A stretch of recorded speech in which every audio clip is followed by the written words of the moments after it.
best, cause she's pretty, don't talk, no cap. She's the best in the city, slim waist, big Welcome back, back and to the the Job legs Not Done look cute, podcast. 10, It's 10, Jackson full Hogan. pattern, And if she's you've nice. never heard of me before, I'm here to give you the upper hand, to give you the advantage, and to make sure you are on your way to becoming the 1%.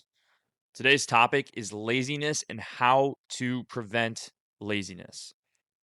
In today's world, especially, there are a lot of lazy people and especially lazy men. And I want to focus on that, the lazy men, because what I see, and this is partly to blame of the world tells us these standards, right? It tells us what is acceptable. And recently, and I think ever since COVID, they have told men to be more passive, be gentle, right? But instead, we need to be more aggressive on a more disciplined basis. And what do I mean by that? Well, what I mean is that we as men need to make sure that we are providing, right? We are providing, we are pressured, and that you have to understand that pressure is a privilege.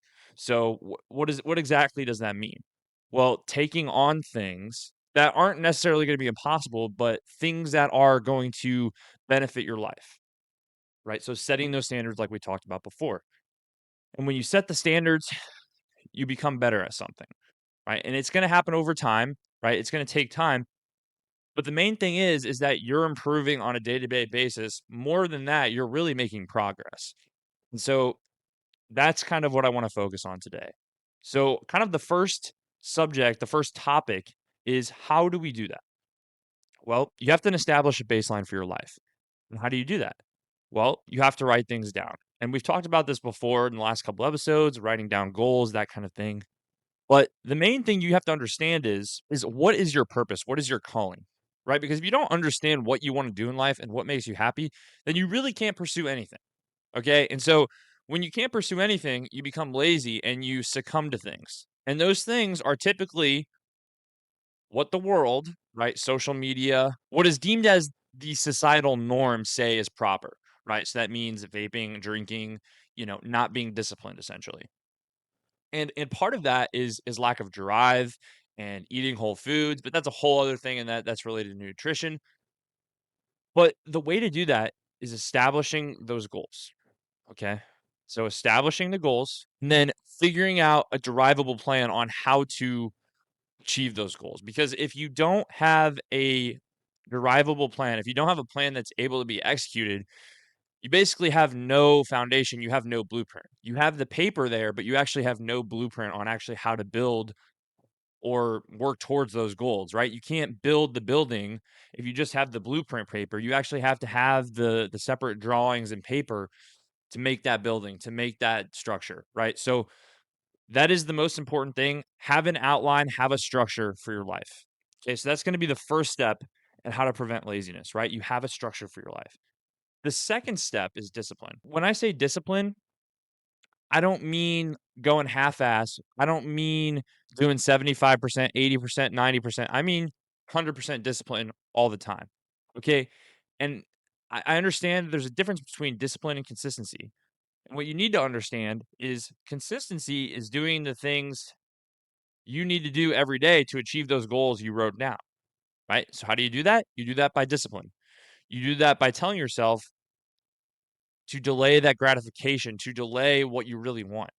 Because when you learn how to delay gratification on a small scale and you do that many times over a week, a month, a year, you start to build up this long term success, this long term discipline. And then you have that long term gratification. And actually, at the end of the day, it feels a lot better, right? Because as humans, we plant these seeds and we don't see fruit.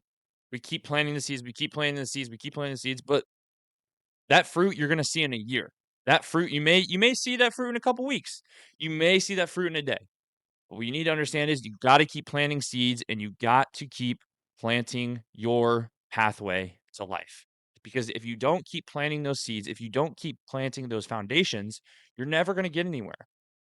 And the third and final topic is aggressiveness. Now, people will misinterpret this all the time, and I'll get comments saying, I can't be this because so and so told me so. Well, if you're letting other people dictate your life, and it doesn't matter on a personal level, financial, goal oriented wise, right?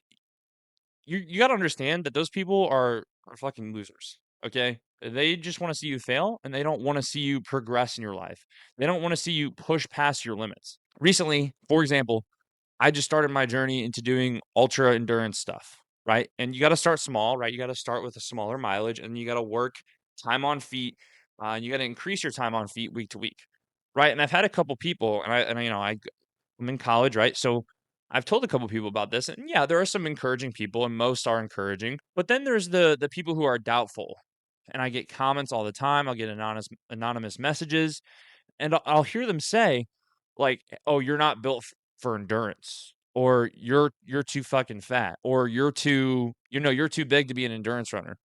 Okay, but the thing is like, I don't really give a shit about those people because they're not gonna fucking do anything with their life anyways, and they're gonna be at a lower level of life, and they are at a lower level of life, right? Your harshest critics are always at a lower level of life than you, okay? Because they know that you actually do have the capability, but they're just trying to say something so they prevent you from being great because they are trying to drag you down to the level of their insecurities. So be aggressive, be relentless, and I'll say this, be cringe, okay? Be fucking cringe because it's gonna take the weird things to get past the hard things. And I know that's like such a weird and odd saying, but what I mean by that is make that post. Okay. Make that post showing what you're doing today, what you're eating today, right? Oh, dude, I got my chicken and rice today. Post that shit, motherfucker. Post it. Right. And that's what I've been doing too. I've been posting my journey as well. Right. Because if you don't post your journey and you don't, interact with the community, you're not going to grow. You're not going to grow on social media, but you're also not going to grow as an individual, right? And you're not going to learn things and you're not going to learn how to use social media to help you out. So be aggressive, go for it. Just freaking go for it, man. I mean, it's really simple. It's really, really simple, but it's also extremely hard at the same time. And what do I mean by it's really simple to be aggressive? Well, it's simple because it's very easy to be aggressive without any intention. So that's kind of the last point I want to make here is aggressiveness with intention is going to make you and put you strides ahead of everybody else. And like I said, you have to plant the seeds over time and you have to keep doing it. And you have to be an active participant in the losing seasons. You have to be an active participant and you still have to be aggressive, right? Especially and I think everybody can relate to this, the winter time. The winter time is when things kind of feel sluggish. There's less sunlight out, less vitamin D, right? Those kind of things. But you have to be an active participant in the losing seasons because when you actively participate in those losing times of your life, then it makes it easier to get out of those times. And then you get into the winning seasons, into the winning parts of your life. And then you start to see that fruit from the seeds you planted. If this message hit home with you, please make sure to like, subscribe, share, and comment.